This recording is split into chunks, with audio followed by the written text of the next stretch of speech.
அனைவருக்கும் வணக்கம். இப்போ நம்ம டேரோ கார்ட்ஸை பயன்படுத்தி ராசி பலன் பார்த்துட்டு வந்துக்கிட்டு இருக்கோம். அதில் இப்போ பார்த்தீங்கன்னா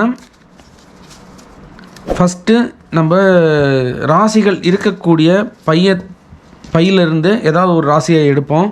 அந்த ராசிக்குரிய பலனை இப்போ பார்க்கலாம். ஸோ இப்போ வந்திருக்கக்கூடிய ராசி பார்த்தீங்கன்னாக்க மகர ராசி. மகர ராசிக்குரிய பலன் இப்போ நம்ம பார்க்கலாம். மகர ராசிங்கிறது 10வது ராசி. அந்த 10வது ராசிக்கு உரிய காதல் நிலை எப்படி இருக்கும், தொழில் நிலை எப்படி இருக்கும், வேலை வாய்ப்பு எப்படி இருக்கும், தன நிலை எப்படி இருக்கும் அப்படிங்கிறதுக்காக 3 கார்டுகள் எடுத்து இப்போ நம்ம பார்க்க போகிறோம். ஃபஸ்ட்டு நம்ம இப்போ ஸ்ப்ரெட்ஸ் போடுறோம்.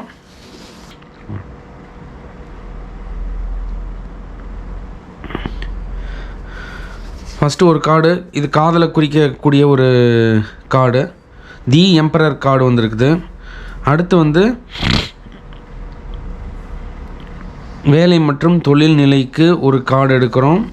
மகர ராசிக்கு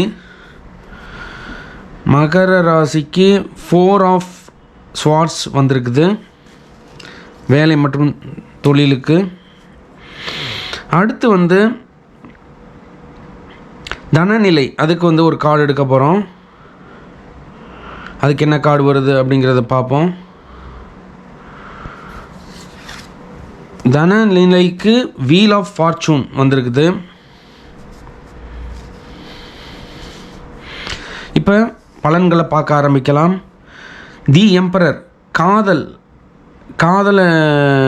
காதல் உறவையும் மீதி ரிலேஷன்ஷிப்பையும் குறிக்கிறதுக்கு ஒரு கார்டு எடுத்தோம். அது எம்பரர் கார்டாக வந்திருக்கு. இது மேஷ ராசியை குறிக்கக்கூடியது. பாருங்கள், மேஷ ராசிக்குரிய சிம்பிளே இருக்குது 4 கார்னர்லேயும். ஸோ பார்த்தீங்கன்னாக்க காதல் உறவு மிகச்சிறப்பாக இருக்கும். காதலர்களுக்கிடையே இணக்கம் அதிகரித்து காணப்படும். இதுக்கு முன்னாடி ஏதாவது பிரச்சனைகள் இருந்தாலும் அந்த பிரச்சனைகள் இப்போ சால்வ் ஆகக்கூடிய மாதமாக இந்த 2024 பிப்ரவரி மாதம் இருக்க போகுது. காதலர்கள் ஒரு இடத்துலேருந்து இன்னொரு இடத்துக்கு பிரயாணம் போகிறதுக்கு வாய்ப்புகள் இருக்குது. இன்ப சுற்றுலா மாதிரி போயிட்டு வருவாங்க. அதே மாதிரி காதலர்களுக்கிடையே அந்யோன்யம் அதிகரித்து காணப்படும்.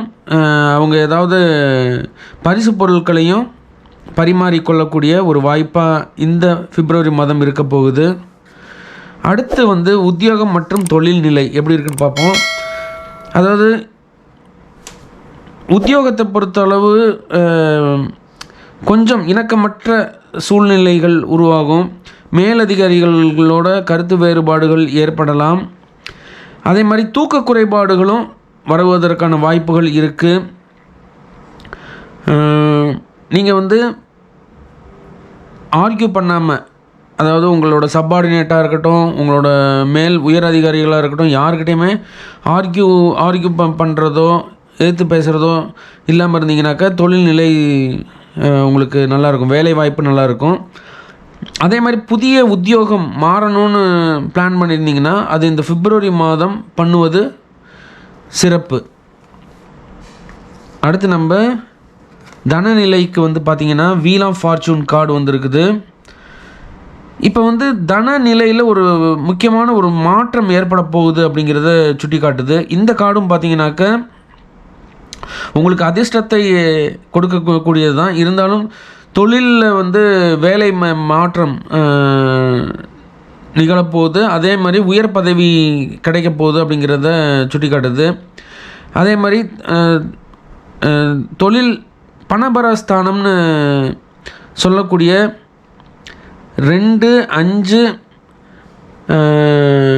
8, 11 இந்த வீட்டு அதிபதிகளோட சிம்பிள்ஸ் வந்திருக்குது. ஸோ அப்படி பார்த்தீங்கன்னாக்கா உங்கள் தனநிலை உயரப்போகுது. ஏற்கனவே தொழில் செஞ்சிட்ருக்கிறவங்க இன்னொரு சப்போர்ட்டிவாக இன்னொரு தொழில் ஆரம்பிக்கிறதுக்கு வாய்ப்புகள் இருக்குது. அதன் மூலம் தன வருவாய் பெருகும். புது இன்வெஸ்ட்மெண்ட்ஸு ஆரம்பிப்பீங்க. அதே மாதிரி லாட்ரி, கேசினோ இந்த மாதிரி விஷயங்களில் ஈடுபாடு உடையவங்களுக்கு நல்ல அதிர்ஷ்டம் இவங்க இருக்குது அப்படிங்கிறத இந்த வீல் ஆஃப் ஃபார்ச்சூன் கார்டு சொல்லுது. ஸோ உங்களுக்கு தனநிலை சிறக்க என்னோடய வாழ்த்துக்களை தெரிவிச்சுக்கிறேன். நன்றி, வணக்கம்.